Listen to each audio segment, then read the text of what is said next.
Hey y'all, it's Monique, and this is More Than Massage, the show where I'm going to talk about what's really going on beneath the surface of your business, your practice, and today specifically about your clients' pain. I want to talk about something that completely changed my work and the way that I see the body, the mind body connection.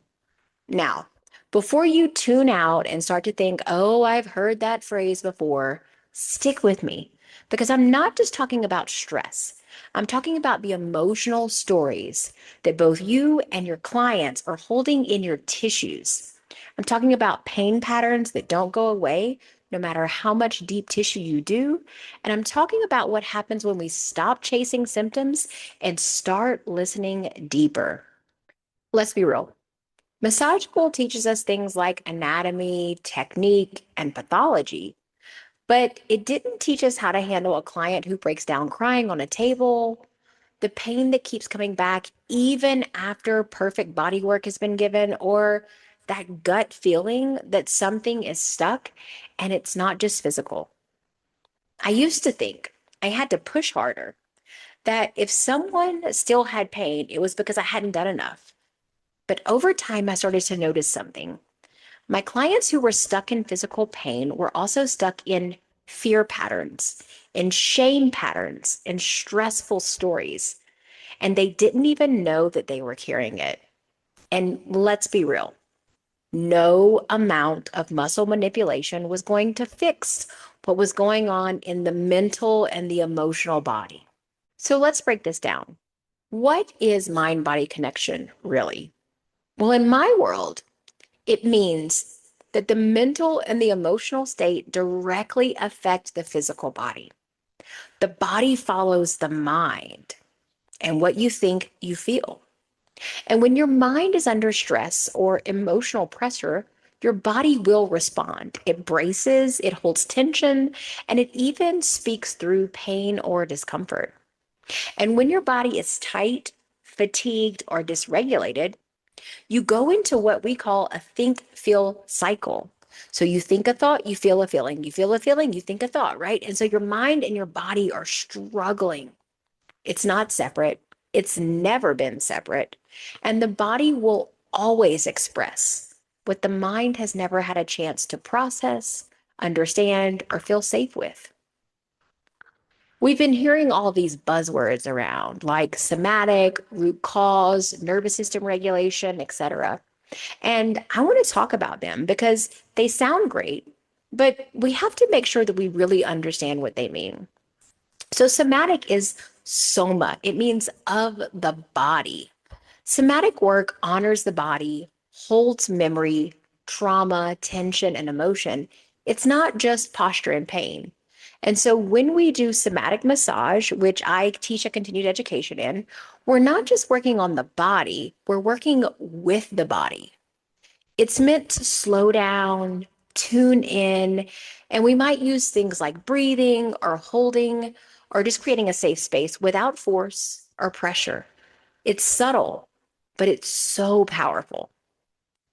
Now let's look at the word root cause because I hear this one a lot. And a lot of people will say, well, yeah, the root cause of my gut inflammation is that I'm allergic to celiac or that I have a tomato allergy or, things like that.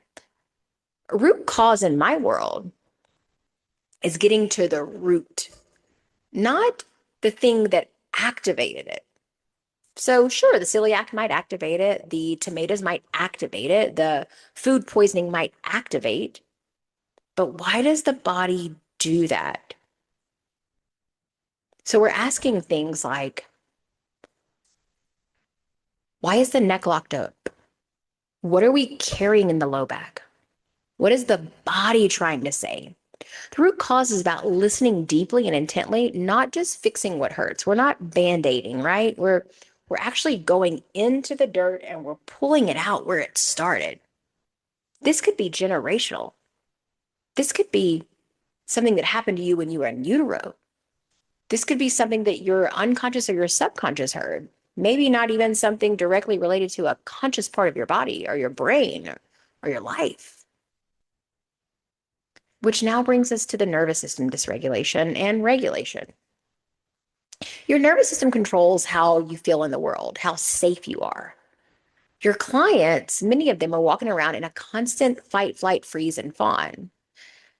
And when the nervous system is dysregulated, it slows down healing because imagine that you have 5 units of battery power, right? And your nervous system is dysregulated. So maybe it's taking two of those. And so you have three left, right? You have two over here that are dysregulated, three that are still working good. And then you catch a cold. Boom. And then you get a stomach ache. Boom. Right. And so now you have more dysregulation than you have regulation. And so imagine the body trying to go into homeostasis with one battery life left. It's nearly impossible. But when the body feels safe, it softens, it opens, it receives. Healing happens faster. And as a massage therapist, we are in a unique position to create that safety for our clients. And when you understand how the nervous system works and you stop taking things personally and you start becoming more effective with less effort. See, I had clients on my table that were completely dysregulated, and I kept thinking, something must be wrong with them. Something must be wrong with me. They're leaving. They feel great. They're coming back and they're all jacked up. And I couldn't figure it out. And then I learned about somatic body work. Again, I teach that CEU. If you're interested in learning about it, let me know because it's beautiful. It's all about holding space, trauma-informed, and nervous system regulation. So I'm seeing these clients on the table. They have all this stuff going on. And I'm going to give you some real life examples of things that I dealt with that I didn't know were mind body until I knew they were mind body, right? So low back pain wasn't necessarily a posture or riding in a car a long time or an injury or picking up a box that was heavy. It was a survival stress. In the low back, we worry about things like money and fear and overwhelm. We feel unsupported. And that back pain may be there longer than what their nervous system has shown them. Um, Things like I don't feel safe or I'm holding it all together will all show up in the low back and the low sacrum. When we look at things like TMJ and jaw clenching, which is something that I dealt with for a long time, I had structural damage, yes. But I was also holding back my words, my emotions, and my boundaries. I was clenching my teeth, fighting for my own right? Trying to hold dominance. Think about an animal when they're angry. They hurr, they growl, they show their teeth. They're holding boundaries. But I didn't know how to let go. I didn't know what to say. I wasn't sure if it would be received. So it wasn't just tight muscles. It wasn't just tight jaw. It was tight stories, tight information inside of me. Was it acceptable? Was it not? Could I say it? Would I get in trouble? All of these things went back to very young childhood. When I began to investigate them, I could see that. Same thing with my clients. Clients that had chronic neck and shoulder pain, right? They might have been carrying the weight of the world, too much responsibility, carrying emotional burdens that were never theirs to begin with. They've been shouldering stories that they were told. And you can massage the area, but unless you acknowledge where the pattern and the pain come from, the root of it, it will come back. Things like gut issues or digestive issues, right? It's where we digest our life. Our body literally digests. And so, what am I not digesting? If a client can't trust themselves or they're swallowing their truth, it'll often end up in their gut.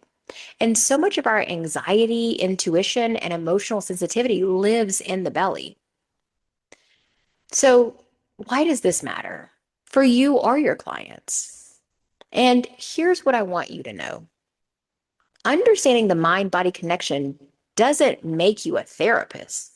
It makes you more attuned, more present, more sustainable. When I started working from a mind-body perspective, I took my hands out of the physical work and started looking at the mental and the emotional body. I started doing mind-body connection. And it changed my experiences and it changed their experiences. So if you've ever taken on a client's energy, if you've ever left a session feeling emotionally exhausted, If you've ever felt like you were giving more than you could afford, then your nervous system is trying to get your attention. I see this a lot in massage therapists that are trying to put themselves out there when they go to up their prices or restructure their business or rebrand or move to a new location. Something happens, right? They get headaches, they get back pain, they get sciatica, gut issues. Sometimes they might take a huge financial hit or a relationship might disrupt. This is all considered mind body connection. So, if the mind body connection matters for you, it probably matters to your clients. And the more you're regulated, the more they'll be regulated. Grounding is a part of the result. And the more you understand your own body and how it holds tension, the better you'll be at holding space for others. That's all I've got today.